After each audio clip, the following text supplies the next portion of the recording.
ನಮಸ್ಕಾರ. ನಮ್ಮ ಕುಟುಂಬದಲ್ಲಿ ಶಾಂತಿ, ಪ್ರೀತಿ ಮತ್ತು ತಿಳುವಳಿಕೆಯನ್ನ ಹೇಗೆ ಇನ್ನಷ್ಟು ಹೆಚ್ಚಿಸಬಹುದು ಅನ್ನೋದ್ರ ಬಗ್ಗೆ ಇವತ್ತು ಮಾತಾಡೋಣ. ಬನ್ನಿ, ಈ ಪಯಣವನ್ನ ಒಟ್ಟಿಗೆ ಶುರು ಮಾಡೋಣ. ಹೌದಲ್ವಾ? ಕುಟುಂಬ ಅಂದ್ರೆ ಪ್ರೀತಿ, ನಗು, ಖುಷಿ ಎಲ್ಲವೂ ಇರುತ್ತೆ. ಆದ್ರೆ ಅದರ ಜೊತೆಯಲ್ಲೇ ಒಂದಷ್ಟು ಸವಾಲುಗಳು ಇರುತ್ತವೆ. ಈ ಒಂದು ಮಾತಲ್ಲೇ ಎಲ್ಲ ಇದೆ. ಪ್ರತಿಯೊಂದು ಕುಟುಂಬದ ಕಥೆಯೂ ತುಂಬಾ ವಿಶೇಷ. ಪೋಷಕರಾಗಿರೋದು ನಿಜಕ್ಕೂ ಒಂದು ಅದ್ಭುತವಾದ ಅನುಭವ. ನಮ್ಮ ಮಕ್ಕಳ ಬೆಳವಣಿಗೆಯನ್ನ ನೋಡೋದೇ ಒಂದು ದೊಡ್ಡ ಸಂತೋಷ. ಆದ್ರೆ ಕೆಲವೊಮ್ಮೆ ಇದು ತುಂಬಾ ಸುಸ್ತು ಮಾಡಬಹುದು ಮತ್ತು ನಮ್ಮ ಮೇಲೆಯೇ ನಮಗೆ ಅನುಮಾನ ಬರುವ ಹಾಗೆ ಮಾಡಬಹುದು.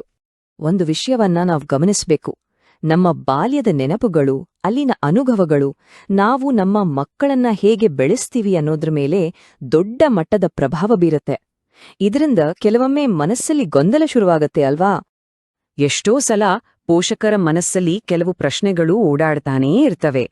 ಆದ್ರೆ ಅದನ್ನ ಯಾರ ಹತ್ರಾನೂ ಹೇಳ್ಕೊಳ್ಳಕ್ಕಾಗಲ್ಲ. ಅಂಥ ಕೆಲವು ಸಾಮಾನ್ಯ ಪ್ರಶ್ನೆಗಳು ಯಾವುವು ಅಂತ ಈಗ ನೋಡೋಣ.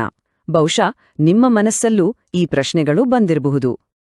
ಮಕ್ಕಳ ನಡವಳಿಕೆಯನ್ನ ನೋಡ್ತಿದ್ದಾಗ ಅಥವಾ ಮನೆಯಲ್ಲಿ ನಡೆಯೋ ಕೆಲವು ಘಟನೆಗಳನ್ನ ಗಮನಿಸಿದ್ದಾಗ ಇದೆಲ್ಲ ನಾರ್ಮಲ್ ತಾನೇ ಅಂತ ಒಮ್ಮೊಮ್ಮೆ ಅನ್ಸ್ಬಿಡುತ್ತೆ. ಇದು ಬಹುತೇಕ ಎಲ್ಲರ ಮನಸ್ಸಲ್ಲೂ ಬರುವ ಮೊದಲ ಯೋಚನೆ. ಇನ್ನೊಂದು ದೊಡ್ಡ ಪ್ರಶ್ನೆ ಅಂದ್ರೆ, ನಾನ್ ಮಾಡ್ತಿರೋದು ಸರಿನಾ? ನನ್ನಿಂದ ಏನಾದ್ರೂ ತಪ್ಪಾಗ್ತಿದ್ಯಾ? ಪೋಷಕರಾಗಿ ಈ ಜವಾಬ್ದಾರಿಯನ್ನ ಹೊತ್ತಾಡ ಈ ಅನುಮಾನ ಬರೋದು ತುಂಬಾ ಸಹಜ. ಕೆಲವೊಮ್ಮೆ ಮನೇಲಿ ಯಾಕೋ ನೆಮ್ಮದಿನೇ ಇಲ್ಲ ಅನ್ನೋ ಭಾವನೆ ಕಾಡುತ್ತೆ. ಸಣ್ಣ ಪುಟ್ಟ ವಿಷಯಕ್ಕೂ ಕಿರಿಕಿರಿ, ಟೆನ್ಷನ್. ಆಗ ಮನಸ್ಸಲ್ಲಿ ಯಾಕೆ ನಮ್ಮ ಮನೇಲಿ ಮಾತ್ರ ಹೀಗೆ ಅನ್ನೋ ಪ್ರಶ್ನೆ ಶುರುವಾಗುತ್ತೆ. ಸರಿ, ಈ ಎಲ್ಲ ಪ್ರಶ್ನೆಗಳಿಗೆ ಉತ್ತರಲ್ಲಿದೆ. ಬಹುಶಃ ನಾವು ವಿಷಯಗಳನ್ನ ನೋಡೋ ದೃಷ್ಟಿಯಲ್ಲೇ ಒಂದು ಸಣ್ಣ ಬದಲಾವಣೆ ಬೇಕು. ಮಕ್ಕಳ ನಡವಳಿಕೆಯನ್ನ ಒಂದು ಸಮಸ್ಯೆ ಅಂತ ನೋಡೋ ಬದಲು ಅದೊಂದು ಸಂಕೇತ ಅಂತ ಅರ್ಥ ಮಾಡ್ಕೊಡೋದು ಹೇಗೆ? ಇಲ್ಲಿ ನಾವು ಅರ್ಥ ಮಾಡ್ಕೋಬೇಕಾದ ಒಂದು ಮುಖ್ಯವಾದ ವಿಷಯ ಏನಂದ್ರೆ, ಮಕ್ಕಳ ಸಿಟ್ಟು, ಹಠ, ಅವರ ಕಿರಿಕಿರಿ ಇವೆಲ್ಲ ಸಮಸ್ಯೆಗಳಲ್ಲ. ಅವು ಕೇವಲ ಸಂಕೇತಗಳು. ಆ ಮಗು ಅಥವಾ ಪೂರ್ತಿ ಕುಟುಂಬವೇ ಒಂದು ರೀತಿಯ ಭಾವನಾತ್ಮಕ ಒತ್ತಡದಲ್ಲಿದೆ ಅಂತ ಹೇಳೋ ಸಿಗ್ನಲ್ಸ್ ಅಷ್ಟೇ.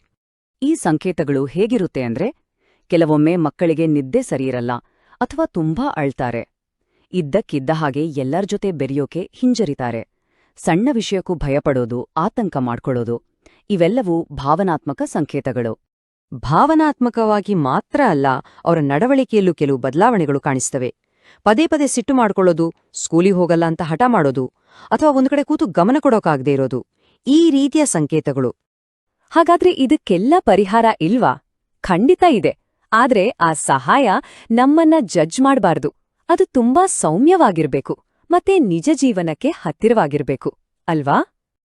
ನಮ್ಮ ದಾರಿ ತುಂಬಾ ಸರಳ. ಮೊದಲನೇ ಹೆಜ್ಜೆ ಪರಸ್ಪರ ಅರ್ಥ ಮಾಡ್ಕೊಳ್ಳೋದು. ಎರಡನೇದಾಗಿ ಈ ನಡವಳಿಕೆಗಳಿಗೆ ನಿಜವಾದ ಕಾರಣ ಏನು ಅಂತ ಪತ್ತೆ ಮಾಡೋದು. ಆಮೇಲೆ ಮಾತುಕತೆಯನ್ನ ಹೇಗೆ ಉತ್ತಮಪಡಿಸಬಹುದು ಅಂತ ಕಲಿಯೋದು. ಜೊತೆಗೆ ಪೋಷಕರಿಗೆ ಕೆಲವು ಸರಳ ತಂತ್ರಗಳನ್ನ ಹೇಳ್ಕೊಡ್ತೀವಿ. ಇದೆಲ್ಲದರ ಪರಿಣಾಮವಾಗಿ ಮನೆಯಲ್ಲಿ ಒಂದು ಶಾಂತವಾದ ವಾತಾವರಣ ಸೃಷ್ಟಿಯಾಗತ್ತೆ. ಒಂದು ವಿಷಯವನ್ನ ಯಾವಾಗ್ಲೂ ನೆನಪಿಡಿ, ಈ ಪಯಣದಲ್ಲಿ ಯಾರೂ ಒಂಟಿಯಲ್ಲ. ಈ ತರದ ಭಾವನೆಗಳು, ಸವಾಲುಗಳು ಬರೀ ನಿಮ್ಮೊಬ್ಬೊಬ್ರಿಗೇ ಬರ್ತಿಲ್ಲ. ನಿಮಗೆ ಬೆಂಬಲವಾಗಿ ನಿಲ್ಲಲು ಸಹಾಯ ಖಂಡಿತ ಇದೆ. ನಮ್ಮ ಕುಟುಂಬದಲ್ಲಿ ಆ ಹಳೆಯ ನೆಮ್ಮದಿಯನ್ನ, ಶಾಂತಿಯನ್ನ ವಾಪಸ್ ತರೋಕೆ ಒಂದು ಮೊದಲ ಹೆಜ್ಜೆ ಇಡೋಣವೇ? ಆ ಹೆಜ್ಜೆಯನ್ನ ಧೈರ್ಯದಿಂದ ಇಡ್ಲು ನಿಮಗೆ ಬೇಕಾದ ಮಾರ್ಗದರ್ಶನವನ್ನ ತುಂಬಾ ಪ್ರೀತಿಯಿಂದ, ಯಾವುದೇ ಜಜ್ಮೆಂಟ್ ಇಲ್ದೆ ಕೊಡೋಕೆ ನಾವು ಸಿದ್ಧ. ನಿಮ್ಮ ಕುಟುಂಬದಲ್ಲಿ ಮತ್ತೆ ಆ ಪ್ರೀತಿ, ಸಾಮರಸ್ಯ ತುಂಬಬೇಕು ಅಂತ ನಿಮ್ಗನಿಸಿದ್ರೆ ಇಲ್ಲಿರೋ ಮಾಹಿತಿಯನ್ನ ನೀವು ಬಳಸ್ಕೊಳ್ಬೋದು. ನೆನಪಿಡಿ, ಸರಿಯಾದ ತಿಳುವಳಿಕೆ ಮತ್ತು ಸ್ವಲ್ಪ ಬೆಂಬಲ ಇದ್ರೆ ಯಾವುದೇ ಸವಾಲನ್ನಾದ್ರೂ ನಾವು ಧೈರ್ಯವಾಗಿ ಎದುರಿಸ್ಬೋದು. ನಮ್ಮ ಜೊತೆ ಕೈ ಜೋಡಿಸಿದ್ದಕ್ಕೆ ಧನ್ಯವಾದಗಳು.